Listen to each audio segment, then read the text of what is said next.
നമസ്കാരം. ബിറ്റ്കോയിൻ ലോകത്ത് ഇപ്പോൾ എല്ലാവരുടെയും മനസ്സിൽ ഒരേയൊരു ചോദ്യമേ ഉള്ളൂ. ഈയിടെ നമ്മൾ കണ്ട വിലയിടിവില്ലേ, അതൊരു സാധാരണ കറക്ഷനാണോ അതോ വലിയൊരു തകർച്ചയുടെ തുടക്കമാണോ? അപ്പോൾ നാസ്ഡാക്ക്.കോമിൽ വന്ന ഒരു കിടിലൻ അനാലിസിസ് വെച്ച് നമുക്കിതിൻ്റെ ഉള്ളിലേക്കൊന്ന് ഇറങ്ങിച്ചെല്ലാം. ദാ നോക്കൂ, കഴിഞ്ഞൊരു മാസം കൊണ്ട് ഏകദേശം 9% വില താഴോട്ട് പോയത്. ഈയൊരു നമ്പർ കാണുമ്പോൾ തന്നെ ഇൻവെസ്റ്റേഴ്സിന് ചെറുതായി ഒന്ന് നെഞ്ചിടിക്കുമല്ലോ, അല്ലേ? എന്താ സംഭവിക്കുന്നതെന്നൊരു പേടി വരും.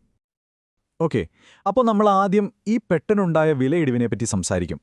പിന്നെ അതിൻ്റെ കാരണം എന്താണെന്ന് നോക്കും. ബിറ്റ്കോയിൻ്റെ അടിത്തറ ഇപ്പോഴും സ്ട്രോങ് ആണോ എന്ന് പരിശോധിക്കും. അത് കഴിഞ്ഞ് കുറച്ച് സ്ട്രാറ്റജീസും പിന്നെ മുന്നിലുള്ള വെല്ലുവിളികളും. അവസാനം ആ ഏറ്റവും വലിയ ചോദ്യത്തിൽ നമ്മളെത്തും.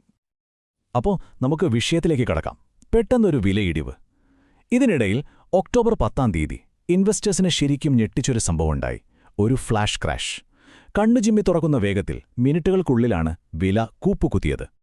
ഒരു കാര്യം ഓർക്കണം, നമ്മൾ ഈ ചർച്ച ചെയ്യുന്ന കാര്യങ്ങളുണ്ടല്ലോ, ഇതെല്ലാം നാസ്ഡാക്ക്.കോമിൽ financial analyst Emily J Thomson എഴുതിയ ഒരു ആർട്ടിക്കിളിനെ ബേസ് ചെയ്തിട്ടാണ്.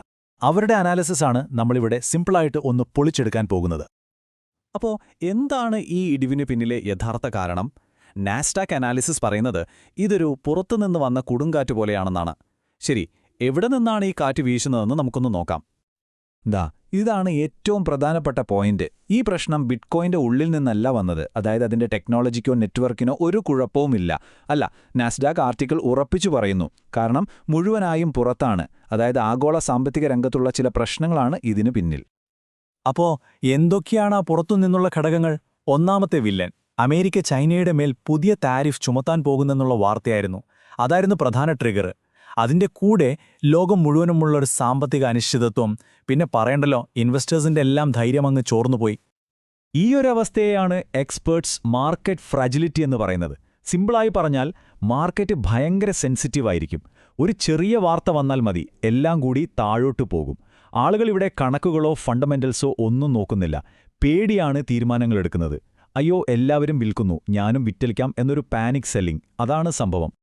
ഓക്കെ, അപ്പോൾ പുറത്ത് വലിയ കൊടുങ്കാറ്റും കോളുമൊക്കെയാണ്. പക്ഷേ നമുക്ക് ബിറ്റ്കോയിൻ എന്ന ഈ കപ്പലിൻ്റെ എഞ്ചിൻ റൂമിലേക്കൊന്ന് പോയി നോക്കാം. അവിടെ കാര്യങ്ങളൊക്കെ ഓക്കെയാണോ? അതിൻ്റെ അടിസ്ഥാനം ഇപ്പോഴും ഉറച്ചു തന്നെയാണോ നിൽക്കുന്നത്? വാ നോക്കാം. ഇതാണ് ബിറ്റ്കോയിൻ്റെ ആണിക്കല്ല്. വെറും 21 മില്യൺ, അതായത് 2,10,00,000 ബിറ്റ്കോയിനുകൾ. അത്രയുണ്ടാവൂ. അതതിൻ്റെ കോഡിൽ കൊത്തിവെച്ച കാര്യമാണ്. ആർക്കും മാറ്റാൻ പറ്റില്ല. പുറത്ത് എന്ത് സാമ്പത്തിക മാന്ദ്യം വന്നാലും എന്ത് വാർത്ത വന്നാലും ഈ സംഖ്യ മാറില്ല. നെവർ. സ്വർണത്തിന് എന്തുകൊണ്ടാണ് വില? കാരണം അത് ലിമിറ്റഡാണ്. അതുപോലെ തന്നെയാണിതും. ഈയൊരു ലിമിറ്റഡ് സപ്ലൈ കാരണമാണ് ബിറ്റ്കോയിനെ നമ്മൾ ഡിജിറ്റൽ ഗോൾഡ് എന്ന് വിളിക്കുന്നത്. നാസ്ഡാക്ക് അനാലിസിസ് പറയുന്നത് എന്താണെന്ന് വെച്ചാൽ, ലോങ് ടേം ഇൻവെസ്റ്റേഴ്സിനെ ഇതിലേക്ക് വലിച്ചെടുപ്പിക്കുന്ന മാഗ്നറ്റ് ഈയൊരു സംഭവം തന്നെയാണ്. അപ്പോൾ സീൻ ക്ലിയർ ആണല്ലോ അല്ലേ? ഒരു സൈഡിൽ ബിറ്റ്കോയിൻ്റെ ലോങ് ടേം പൊട്ടൻഷ്യൽ, മറുവശത്ത് തൊട്ടുമുന്നിൽ നിൽക്കുന്ന ഈ സാമ്പത്തിക പ്രതിസന്ധികൾ. രണ്ടും തമ്മിലുള്ള ഒരു ഗംഭീര വടംവലിയാണിപ്പോൾ നടന്നുകൊണ്ടിരിക്കുന്നത്. ബിറ്റ്കോയിൻ്റെ ഫണ്ടമെന്റൽസിൽ വിശ്വസിക്കുന്നവർക്ക് വേണ്ടി ഈ ആർട്ടിക്കിൾ 2 സ്ട്രാറ്റജീസ് പറയുന്നുണ്ട്. ഒന്നാമത്തത് ബൈയിങ് ദ ഡിപ്പ്, അതായത് വില താഴോട്ട് പോകുമ്പോൾ അല്ലെങ്കിൽ മാർക്കറ്റിൽ എല്ലാവർക്കും പേടിയുള്ളപ്പോൾ ധൈര്യമായിട്ട് കുറച്ചുകൂടി വാങ്ങുക. രണ്ടാമത്തത് DCA അഥവാ ഡോളർ കോസ്റ്റ് ആവറേജിംഗ്. സിമ്പിളാണ്, വില കൂടുന്നോ കുറയുന്നോ നോക്കാതെ എല്ലാ മാസവും ഒരു ഫിക്സ്ഡ് എമൗണ്ടിന് വാങ്ങിക്കൊണ്ടേയിരിക്കുക. ഇത് ലോങ് റണ്ണിൽ റിസ്ക് കുറയ്ക്കാൻ നല്ലൊരു വഴിയാണ്.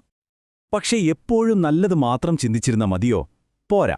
മുന്നിൽ കുറേ അപകടങ്ങളുണ്ട്. അതിനു പറ്റിയും ഒരു വാണിംഗ് തരുന്നുണ്ട്.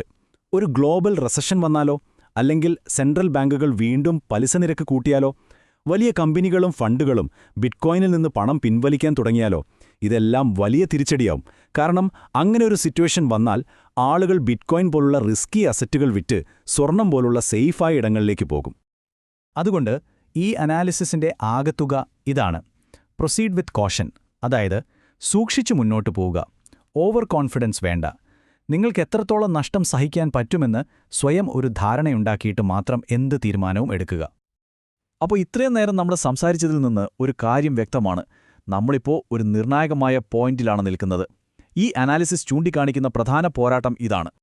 ഒരു വശത്ത് ലോകത്തെ പിടിച്ചുലക്കുന്ന സാമ്പത്തിക പ്രശ്നങ്ങളും മാർക്കറ്റിലെ പേടിയും, മറുവശത്ത് ഒരടി പോലും പിന്നോട്ട് വയ്ക്കാതെ ഉറച്ചു നിൽക്കുന്ന ബിറ്റ്കോയിൻ്റെ 21 മില്യൺ എന്ന ആ അടിസ്ഥാന തത്വം. ഈ 2 ഭീമൻ ശക്തികൾ തമ്മിലുള്ള ഒരു ക്ലാഷാണ് നമ്മളിപ്പോൾ ലൈവായി കണ്ടുകൊണ്ടിരിക്കുന്നത്.